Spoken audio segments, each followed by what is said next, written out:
Hello? Hello?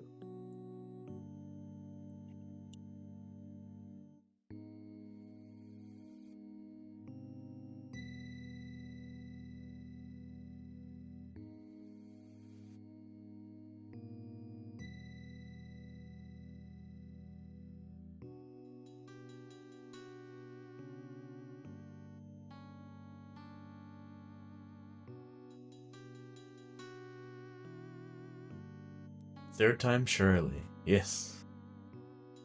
Let's just give him a second to fucking get him. What a shame. Am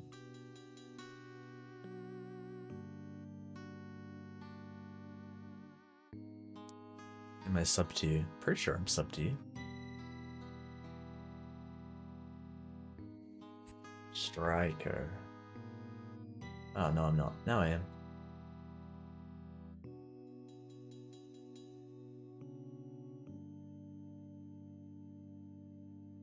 Alright.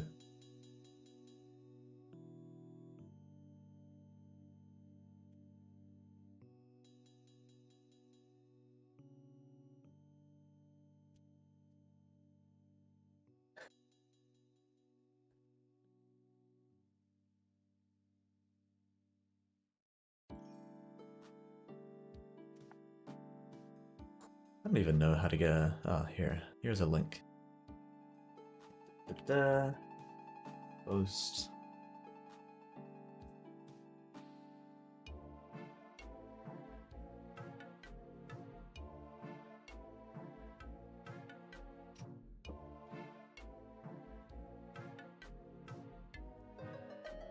Oh. 404 sub not found.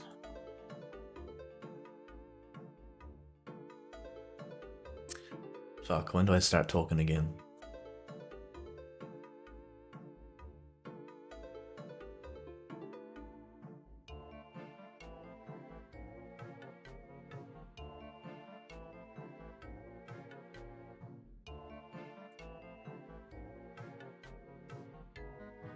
Good morning, Iron Bunions.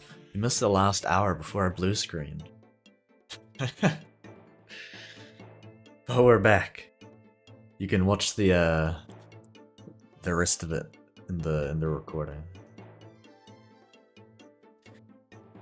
Have you ever considered adding butt plugs into the game? When did this last come up? No, I haven't, seriously. But I feel like something... Maybe it was just a post on Rune server or something. Somebody made a tail. It was like leg armor, but all it was a tail coming out of your butt.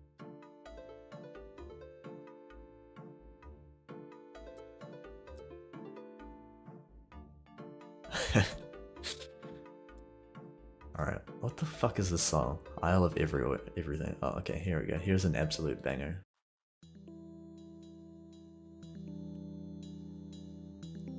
How's the volume? Is it alright?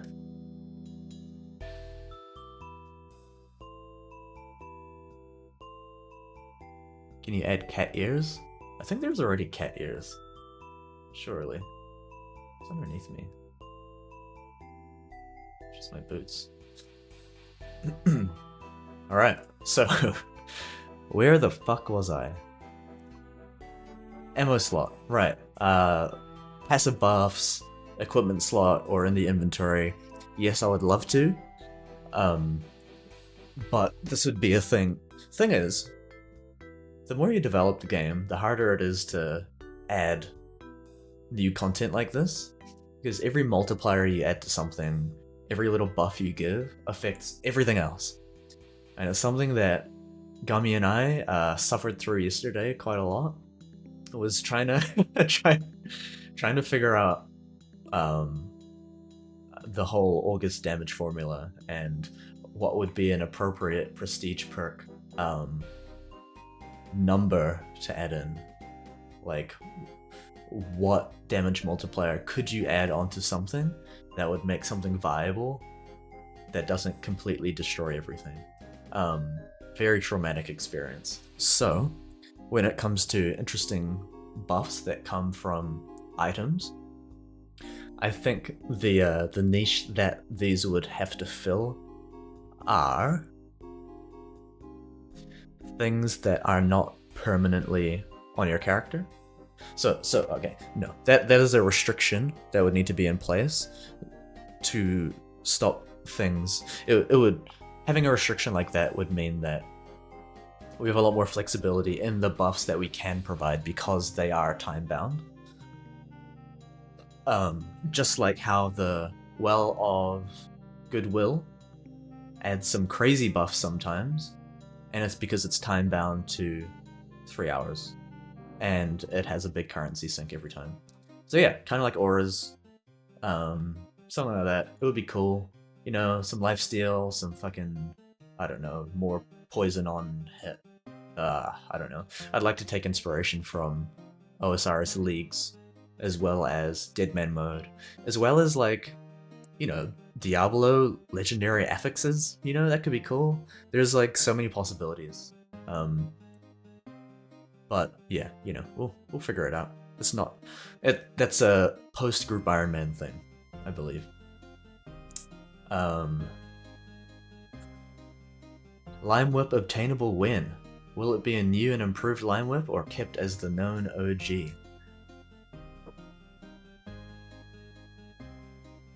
So this was the first custom item I added into the game. It's the Lime Whip. Purely because of the nostalgia. I used to play Near Reality. They had the Lime Whip. It looked just like this. Maybe it was a different green. I don't know. But fuck, it's cool. As for adding it into the game, fuck knows what makes sense for that. I don't know. I have no plans. I have no plans, but it's a cool item. It's a cool item, but equally, it's a bit of a weird item. It's like, oh, what do you mean lime? Where does lime come from? Is this something that you harvest from a lime tree? Is there a lime boss that you kill, and it drops a lime which you can use on a whip to turn into a lime whip? Fuck. Who knows? Anyway, there's a lot of possibilities, that's for sure. Would love an enchanting system on gear. Holy fuck, okay. When I say anything's possible, things like that get a bit more complex because we are sort of bound, not really bound, but there are limitations with the current technical implementation of the game, where items are static, and it's like if I wanted to add an enchanted version. Oh, fuck. We've already. Let me give you an example. If we look at this, we've got these imbued ethereal items. The skim and the bow. They got the imbued. Those are completely separate items that happen to use the same base model. This one's got a bit of a glow added to it. The stats are just added to them as if they're separate items, and the current item system doesn't really support variations per player, or even on the item itself. I mean, you know, it's not impossible, it's just difficult. But I agree, it would be a cool thing. It would be cool. One of my concerns right now with the game is the idea of best in slot. I feel like in a deep enough system, a lot will come down to player preference and playstyle rather than what is strictly highest stats. Yes, you're 100% correct. Hi Pample Slay. I don't know if you're watching the stream. But yeah, legendary affixes sound awesome for that. Exactly, yeah, they've done a good job with that. See, this is the thing, there's so many good games to take ideas from and be inspired by. I don't think that enough private servers leverage that, you know, enough. Okay, so back to the questions. Why is fishing and fire making so slow compared to other skills? Why? Because they give less XP. than the other skills when you train them, I guess. Or it's hard to get logs, maybe. So something that people have talked about in suggestions in Discord in the past is changing things so that XP rates are kind of equal. Like, let's bring rune crafting up to par. Why is rune crafting slower than mining? Why is rune crafting slower than magic? Well, it is a game, and they are separate pieces of content, and not every skill needs to be trained at the exact same rate, and things do not always need balance. Certain things do benefit from having balance. I don't think XP rates is one of them. I think it feeling slow is a symptom of the shit design in how fire making is a shit skill. The core issue is fire making is a shit skill. I should probably remove fire making. I mean, I'm not gonna remove it, it's already there, but like, why the fuck would you add fire making into the game? What benefit does it add to the game? Nothing. You just fucking burn logs, and it's stupid. You know, it's a little bit spicier, and maybe in how you have prestige perks for fire making. You know, hey, you can make gold from it when you're a higher fire making level. You know, this is a means for you to unlock these perks, but the skill itself sucks. It's just stupid. And like, this is why I haven't gone and implemented agility. Like, it's gonna be the same thing. People will be like, why is agility slower than fucking thieving?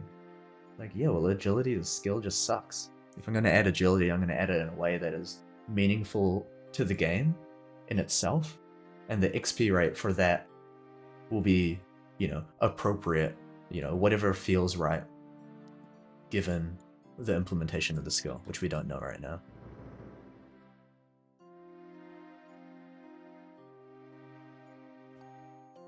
I think more important than XP rates are the troughs in leveling. Like, if there's a gap between 55 to 76 where you just fish swordfish or tuna, or lobsters and wait for sharks, that makes it feel slow, not because it's slow on time, but because it feels monotonous on progression. Correct.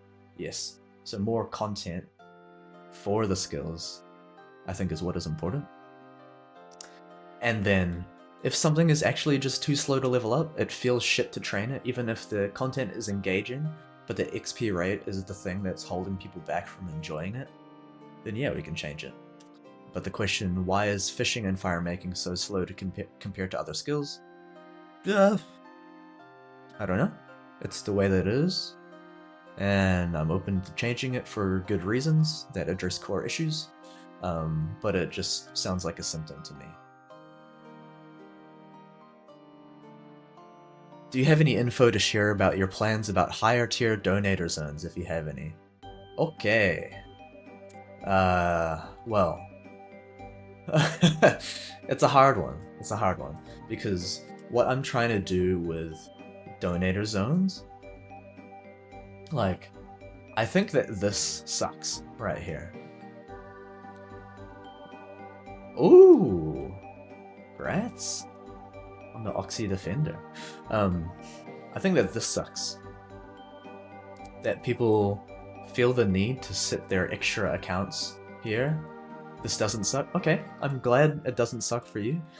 I don't like how people feel the need to have to sit their ass here on multiple accounts. This is besides the fact for donator zones though. But in general, which is why I've added more ways to add, you know, get upgrade gems. Maybe that's missing for coins, or maybe people just, you know, maybe it's not necessarily the best way to do it as it stands, but people like the AFK aspect of it. Fine. When it comes to donator zones, so it's really fucking hard, right? There are multiple things at play here. One of them is that I don't want people to be hidden away from everybody else in the game.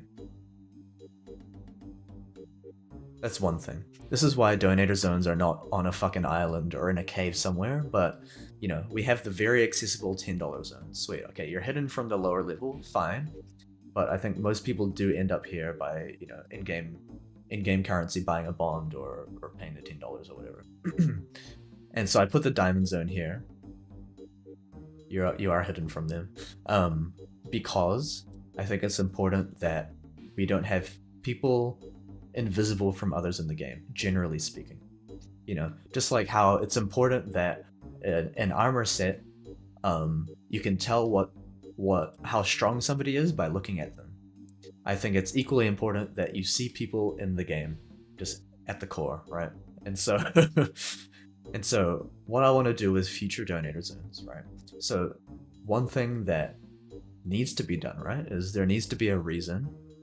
Like, okay, cool. Supporting the server is one thing. Funding the development and the hosting and the marketing is one thing, but having a benefit in game is what is expected and probably what is fair for, you know, donating to the game X amount of dollars. But I do my best to make it feel good and not be game breaking. You know? Cool. It feels good that you have access to these stalls, which give you slightly more coins and slightly more upgrade gems and more XP. And you have access to roll on these Onyx and Zenyte tables, which,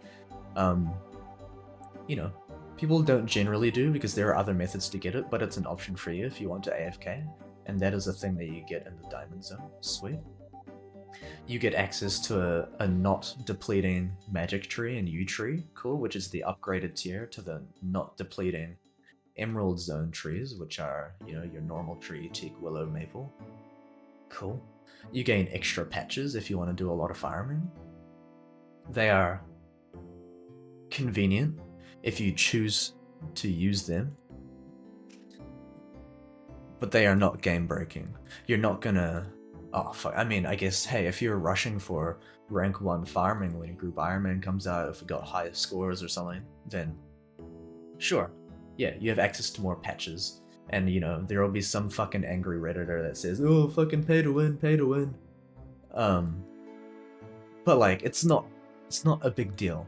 This is not game breaking. You get 2 allotment patches, 2 herb patches. Cool. Thank you for fucking supporting the game with, you know, at least $400 put into, you know, all of those things I mentioned before. Cool, you get access to these patches and these trees and these stalls and these higher tier non-depleting rocks such as Oxy Dragonite, Demonite, and higher tier gem rocks, right? Like, there needs to be a thank you in there. As for higher tier zones, this is the thing, and we go back to how the map is... Oh, another Oxy, wow. How the map is getting a bit tight now. I still want visibility. I don't think it needs to be on the upper level. In fact, my plan for this farming area to the west, you'll see that there's this fucking area over here. Can you change my password, please?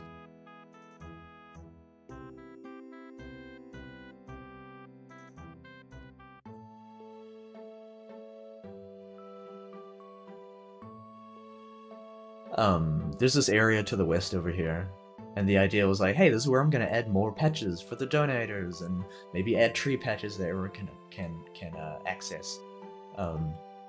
And it is visible. You are farming over here, you see that, hey, the people that support the game and donate money and blah blah blah, like, have access to these other things over here. Maybe there's an upper farming floor over here. Kelly to man.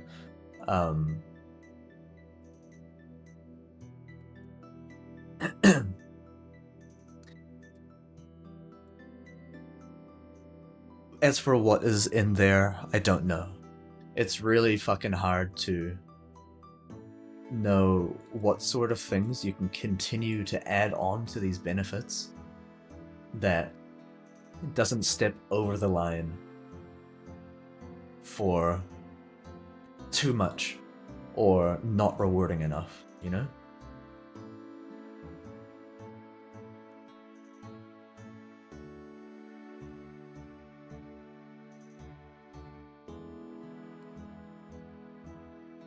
Okay.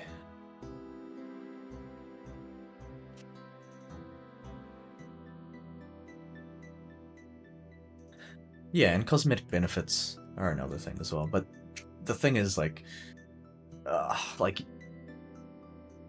I'm an in-game player. Do I want to wear a full set of cosmetic stuff? Do I want to wear my in-game gear? The visuals of your character are such an important thing with a game like RuneScape. Not so much with a game like WoW, right? There's not this link between your achievements and progression as a character, and the gear you're wearing. So transmog has been a thing that's been talked about, and I think it's kind of hard because it breaks that really core thing of the game of you can look at somebody and understand what they've done and how strong they are. You mean cosmetics more broadly in the sense of credit, social status, exclusivity, access? Yes, I don't know exactly what you mean, but yeah, outside of the gear, yeah, sure, for sure, yeah. And actually, yeah, this little fire thing of the founding member. People keep asking me what that is, and I think that was a nice little thing to add for the people who were in the game early. You know, they're the OGs, and you get a little icon because of it, and that's very exclusive.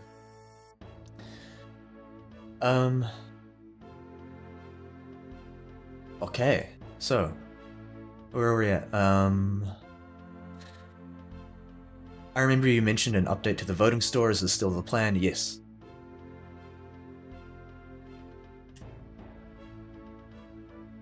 Can we see alternative tiers with separate acquisition avenues? Yes. I think I've spoken to this already a bit. After the question was asked, of course. But yes, that is the plan.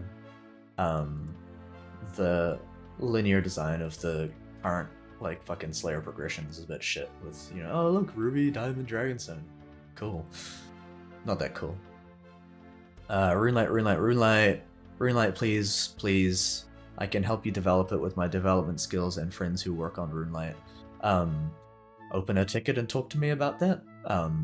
I know what needs to be done to get RuneLite, and it's just not currently there for me because it would take more effort than a standard RuneLite integration. I did have RuneLite working once, but I've gone and changed the game enough that it's a bit of a pain in the ass, but that might be helpful. So yeah, please open a ticket.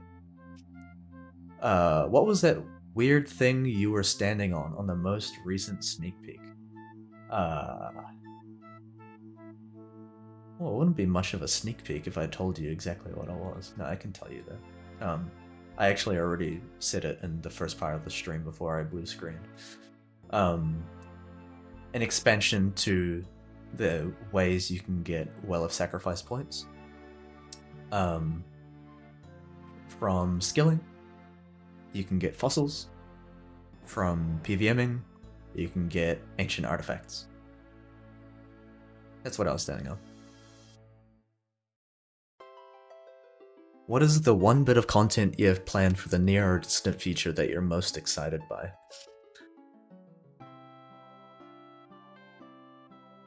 Interesting. There are a few, and I'll just give you the different reasons why I'm excited by the different things.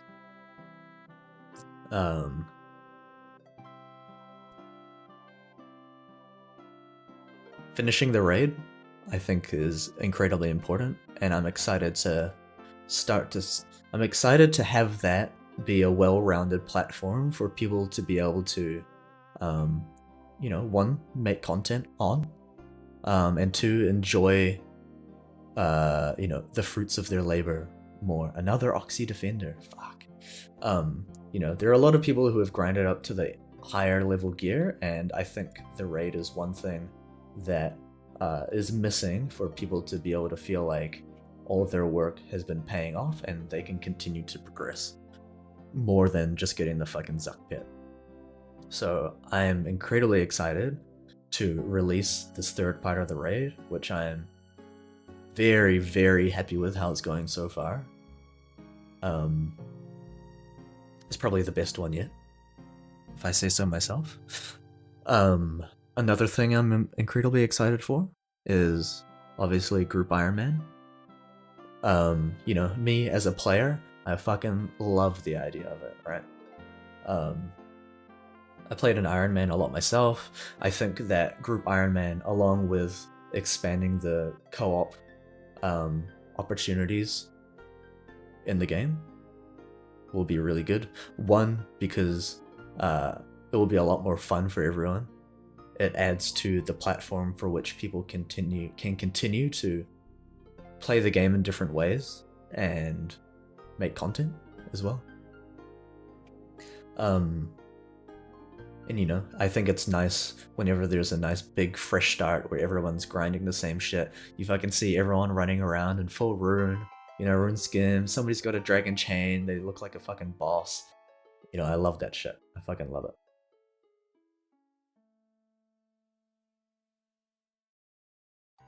And then another one, I think, not just RuneLite, but specifically the GPU plugin, where things look better, as well as you can see further away. So right now we're like you can see this like black cutoff over here. We're really limited in the render distance. And with this world in particular, fuck, you should have seen it early in development with the GPU plugin. It looked so fucking good. And now there's so much more stuff over here. I think you can just like, you know, soak yourself into the world a lot more if you can see everything.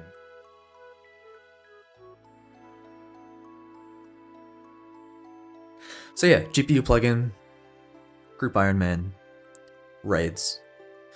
I honestly don't really care for Zora. I'm not looking forward to implementing it, but I know everyone wants it. Everyone wants that one tick blowpipe. Okay, anyway. That's actually all the questions on the Google forum, so let's just go to the chat. What's going on right now? Do they end up killing the Hunlif? No.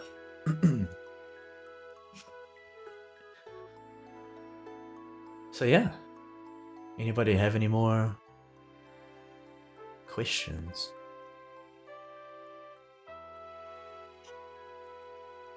We can chill as I fail to kill this. Duo Slayer with Group Iron Man or later? Duo Slayer. I think that would be cool. Yeah. Wouldn't be too hard. I think it would probably be a good addition. The real thing will be, would it be Group Slayer? You know, do you want to do a task with 5 people and storm through them? What happens when you complete the task? Do you get a 1/5 of the points? Yeah, does it evenly distribute across the different people in the group? Maybe? When to show the screenshot I put in mod chat. Oh my god. I don't know how to show that screenshot, but then you put it into sneak peek. Sneak peek. Alright. Go on and post it in the sneak peek. I've gotten some friends who have never played RS into August, but I think they're overwhelmed and didn't like being super alone. Fair. So some early co-op things. Oh, I'm just trying to dodge the tornadoes with a Wook's Walk. Hey, go Gummy. So some early co-op things I can help them with might improve longevity on overall. Totally agree. Also, I think whenever August RSPS makes that crossover from appealing to nostalgia to appealing to mass market, that would be huge. And it's not an August problem alone, it's a RuneScape problem. Yes, totally.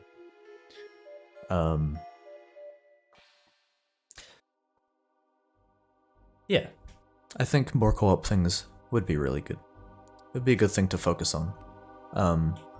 There are certainly a lot of avenues to go down as it stands with existing content. But I feel like... See, this is the thing I like about the way that August has been going so far, is that there has been a lot of community input into the design, and the only reason the way that it is how it is right now is because people contribute to the ideation. They speak about their pains and the things that they want, and sometimes I need to give them a push, coming to solutions of like what would actually scratch the itch for them. You know, that's the important thing. But yeah, I'm totally on board with adding more co-op things. But you guys wish you could fucking Wooks walk like me.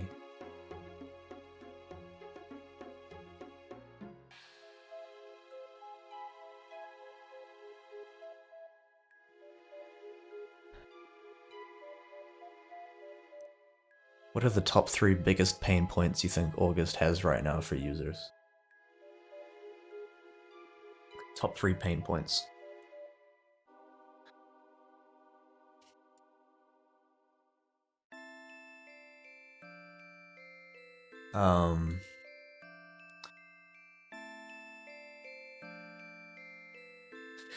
So the thing is, I have a perspective, but I don't play the game as much as everyone. So I kind of rely on the perspectives of everybody else to, you know, gather these data points and try and understand the bigger picture. So that is just my, you know, disclaimer before I say my actual answer to the question. What I think the biggest 3 pain points are.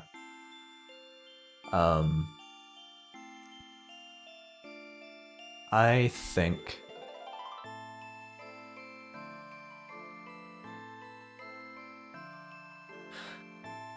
understanding the progression and the different contents that are the different bits of content that are in the game is one thing, because there is a lot and it's not easy to know what to do next. I think there are multiple solutions to that. You know, achievements, tutorial, more in-game onboarding, more signposting of things in the game, having forums and a better way for the community to make guides about things. I think with time, more people will make more content that will be accessible to people to learn about the game.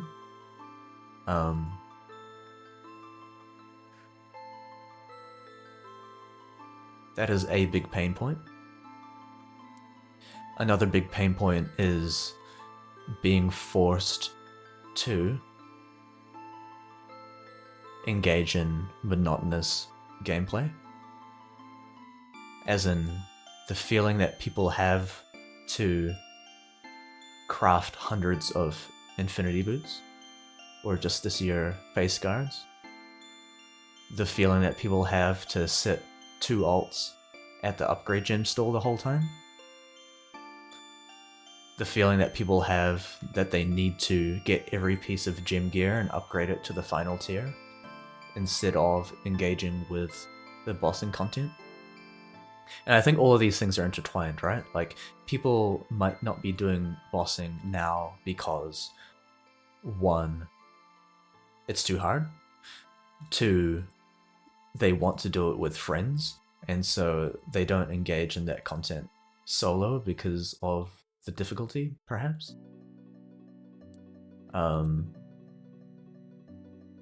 Yeah, I mean, co-op content, making the most fun thing, the thing that gives you the best gear and items, I think is important.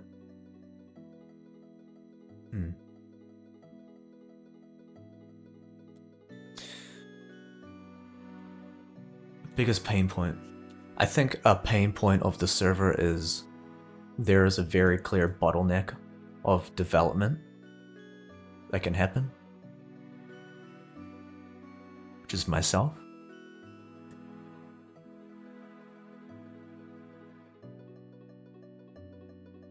You know, we can have all the ideas in the world, and there are a lot of ideas that are not spoken about, like, in public, that do not get implemented because it's always a case of fucking ruthless prioritization, where you pick the most important thing, but then there are a lot of still important things that are just less important that go on the back burner, which is a shame.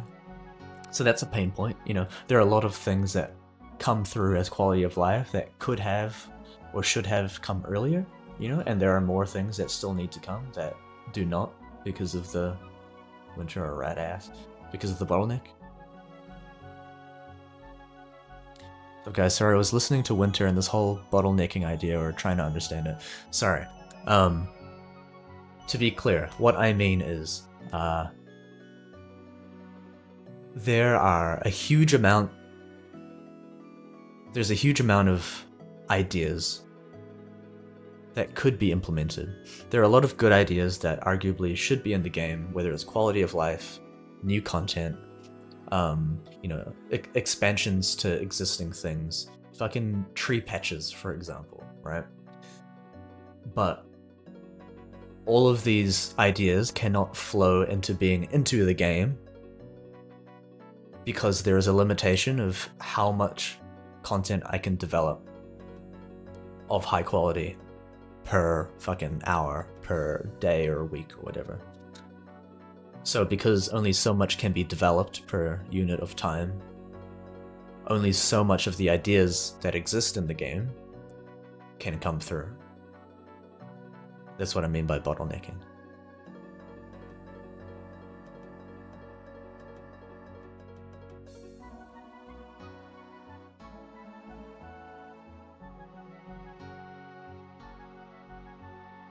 Have I considered democratizing some of it in a live way, like Trello roadmaps where people upvote cards and development happens that way? I've considered it. I think that right now, prioritization is not the biggest issue. I think, I don't work on my own when it comes to figuring out what the next thing should be that gets done as a priority. There are multiple inputs from the staff team and others in the community. I think at a certain point, that will be a thing where it would be valuable to have a public roadmap that people vote on. But then even that, having the direction of the server guided by the players is beneficial up to a certain point.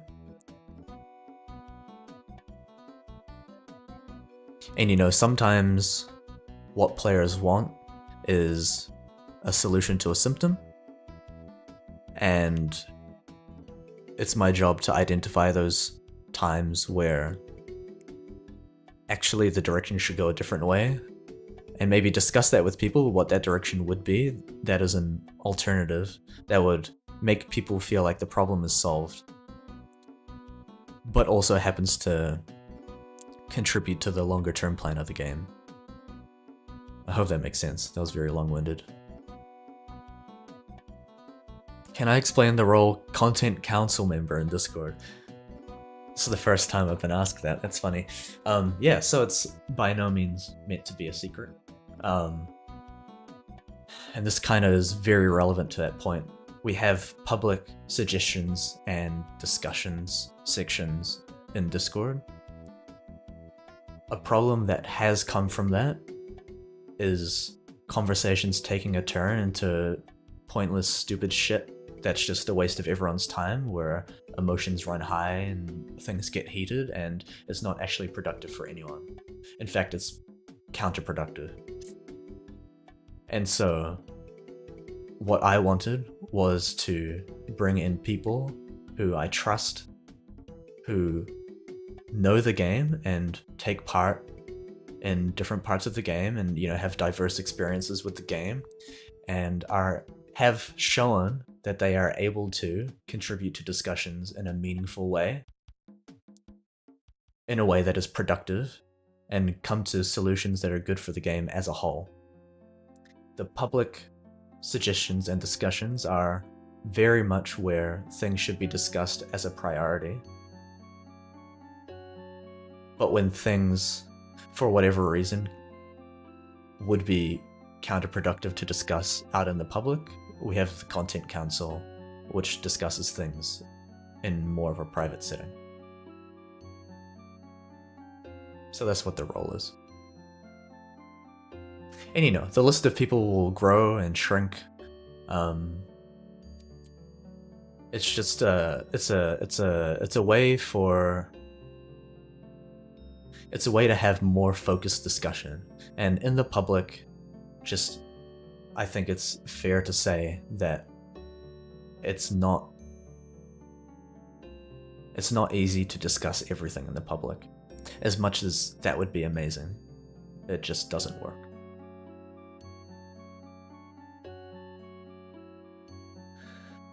Yeah, I think where the polling helps a lot is with user friction and quality of life things. That's why I suggested a fraction of dev time towards it, not 100% community driven. Yeah, 100%.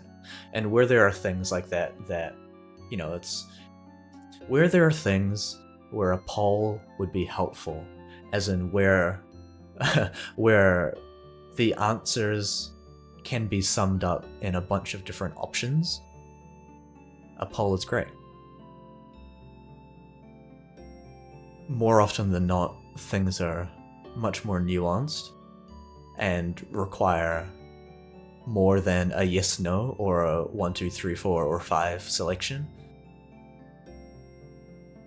and require like in-depth discussion about how exactly it will work and how it will affect other parts of the game. But yeah, certain things like, hey, what do you want to see coming in next the most? That's a good thing for a poll.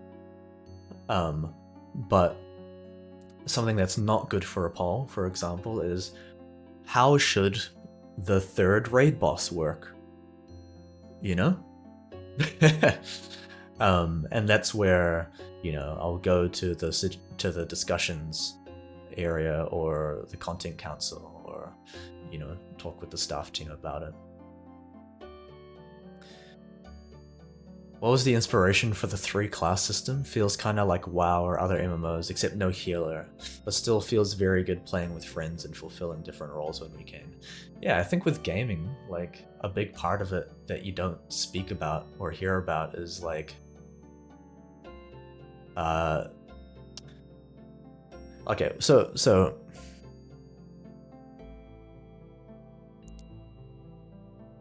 picking a class in games has been a thing for a long time, right?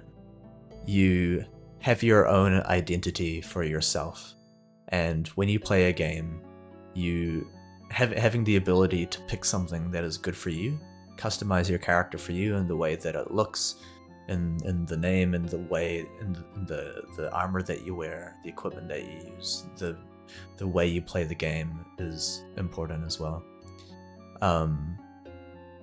League's Trailblazer was something I played a lot of, and I really fucking enjoyed being able to pick one of the 3 combat styles from RuneScape and have that be a specialization.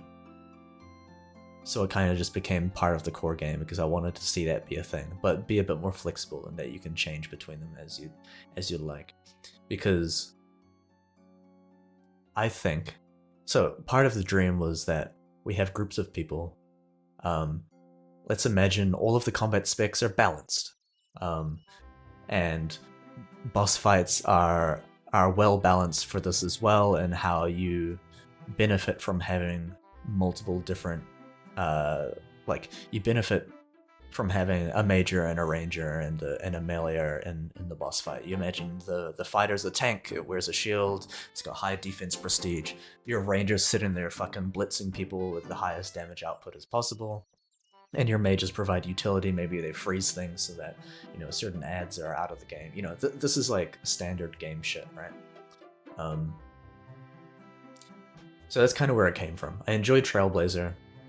I think, everybody bringing in a full inventory of 25 switches is fucking dry, and that's something that happens in OSRS. I kind of like that. I like the idea of having multiple specs be used by different people to achieve different things and come together in a group experience to have fun where everybody feels like they're contributing in different ways.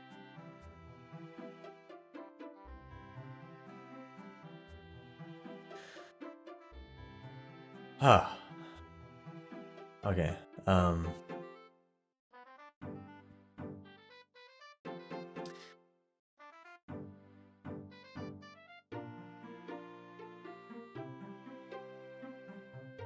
Yeah, also players often want self-destructive things like easier gameplay, more drops, but then they end up not enjoying the economy being flooded. Yes. And I know I hate the idea of, hey, you've got this developer that thinks they know better than everyone, right? It is, there are times to play the card of this is my game and I'll do it my way, and there are times where it's more appropriate to see, oh, everybody's complaining about this thing. Maybe my expectations are wrong, and then readjusting appropriately. But yes, yeah. Players often, like I said before, want solutions to the symptoms, and, you know, rightfully so, don't have the entire game design in their mind when they think of these things. They are players of the game, and they understand their pain points, and those are valuable pieces of data to take in for development, you know, carrying on. But the naive solutions to the pain points are often not the best way forward for the longevity of the game, and so that's my job. And I'll do my best to be transparent about that. And so far I think it's working out.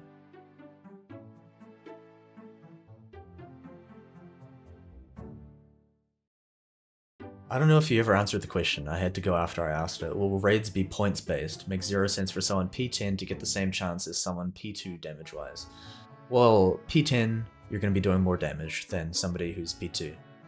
You do more damage, you get more chance at rares. I think that is where you're misunderstanding Ermi. But yes, it will probably be points based. Yes.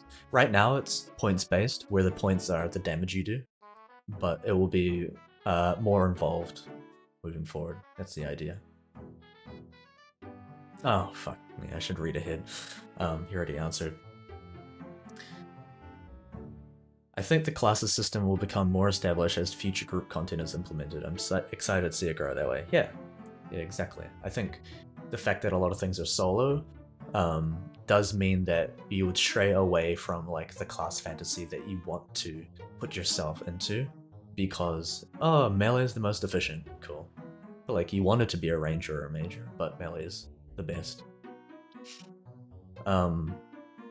Winter, turn on cam. Let's have a drunk stream. Enough work. It's Friday, brother. Let's have some fun. Turn on the cam. And have a drink. It's 10 a.m. for me. But yeah, I would like to do that sometime. I don't really want to show my face because I know that the RSPS community is full of scary people, and doing that would reveal my IRL identity, which would mean that people can find my fucking address and, you know, do all sorts of stupid shit. So I want to protect myself in that way. But I'm happy to do a drunk stream sometime. It'll be fun. It's just that the time that I would be drinking is very different to the time that you'd be drinking. But I did have a lot of fun on that Datyscape stream.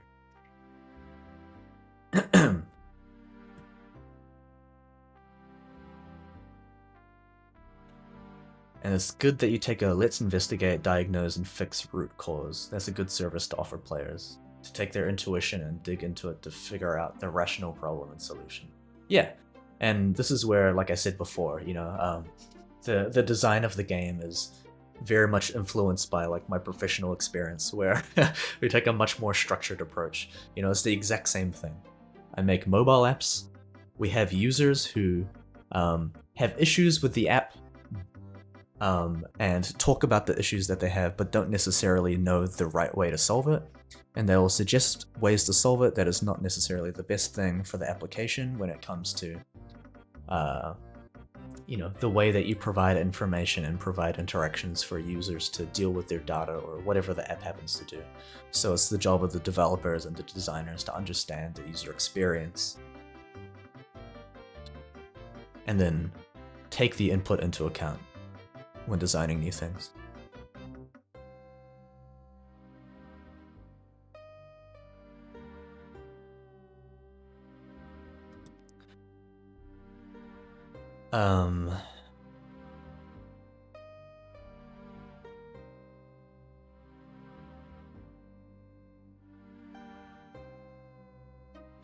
So if someone is 1 in 50 and you do it with 3 to 4 people, it's more rare than 1 in 50. Yes. Correct, because your damage contribution is used to calculate the resulting drop rate. If a dragon wearing party... Wait, what? If a dragon wearing party hats played air guitar in the middle of the Grand Exchange, how many banana peels would it take for the wise old man to break dance while juggling cabbage?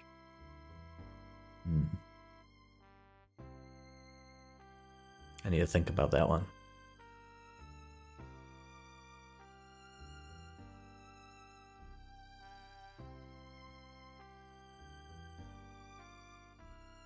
Maybe 3.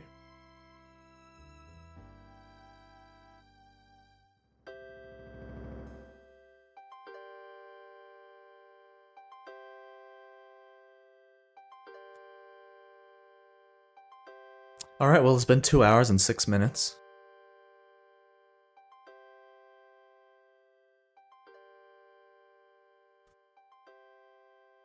I guess let's call it there. Were there any final questions, any final thoughts? I hope this was helpful for people. Hopefully the information was... Wait a minute, you shouldn't be able to walk through that wall. Huh. Look at that. Hopefully it was helpful. You know, I can't do these all the time, but I'd like to think that it's helpful sometimes for people to get some insight into the thinking behind the way things are done. You know, it's hard to convey every detail of what went into a decision in the patch notes, you know, but I'll do my best. So I'd like to do these things every now and then. Let me know if it was good, let me know if it was bad. Ask more questions in Discord or in a game. Oh wait, I can do this. Where is Wave? Goodbye. What a good song to end it on as well. Alright, peace out.